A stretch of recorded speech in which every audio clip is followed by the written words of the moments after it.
Hey everybody, Dan Rawitz here. Friday midday, we'll call this video 8.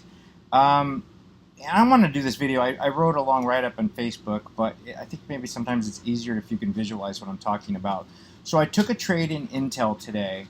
It's a longer-term trade. At least it looks longer-term, but we'll end up closing it out faster. And what we did is we sold a put. So again, and I keep saying this, but I want to make sure that it sticks for everybody. Some of you probably have it nailed already, but some of you probably don't.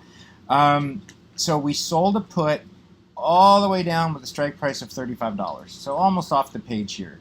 Yeah, you got to go back to, what is that, September of 16? I think so. Hang on, let me tell you exactly. August of 17, we touched $35.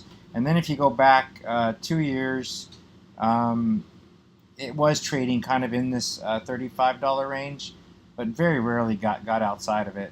And then since, what date is this? September of 17, it's been well above $35. So almost a year now, and we're way above 35. I mean, the stock's really, the real range is probably around 52. Earnings came out today, disappointed the market, gapped down when the market opened. And what that did is it created an opportunity to buy some options. If the stock stayed up here and the earnings was okay, the options would have been so cheap to buy, it wouldn't have paid us any money. But this caused volatility, which caused fear, which propped up an option price that normally I wouldn't have been able to get all the way down here. This is so safe.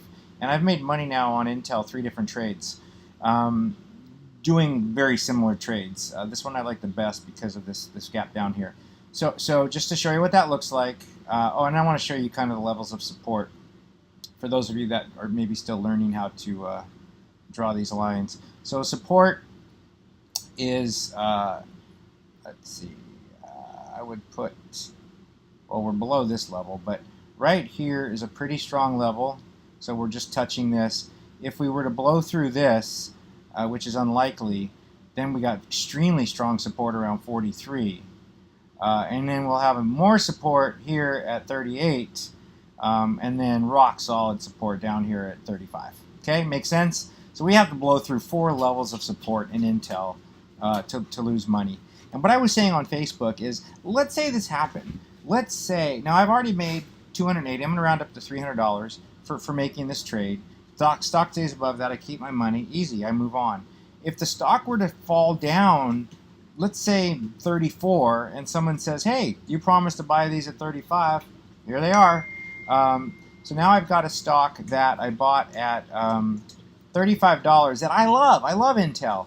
It's been legitimately trading up here in the 40s to mid-50s. This is where the stock belongs. The market's going to shake off this earnings. So if heaven wants to give me the stock at $35, I'll take it. I personally would not put a stop loss in this trade because I wouldn't mind owning these stocks at 35. Now, once I own the stocks at 35, I can sell call contracts, call options against it. So I can tell people, hey, if the stock goes to 40, you can call it away from me. And I keep making money every time. Maybe I would sell call options further out of the money, maybe $42. Some price where I don't think the stock's going to get there very fast. If it gets to 35, I can sell call options at 39, at 40, etc. And what that means is I get paid a premium every time I sell a call option, right? If the stock doesn't get above, let's say, 43, I keep my call option. If the stock got to, say, 44, somebody gets to say, hey, you promised to sell me these shares at $44. I own them at 35. I go, okay.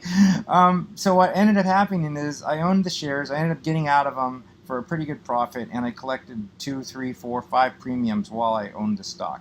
I hope that helps. But to simplify it, for the real beginners, we sold a contract to buy Intel for $35. We don't think we're going to buy Intel. If you didn't want to own the shares, you'd put a stop loss in around maybe 45, 50 cents. So you might lose 150, 160 bucks. You might make 280. Hope that makes sense. Just wanted to kind of put that in the video because it's a little bit confusing the way I wrote it. Thanks a lot, and I want your comments. Bye, guys. Take care.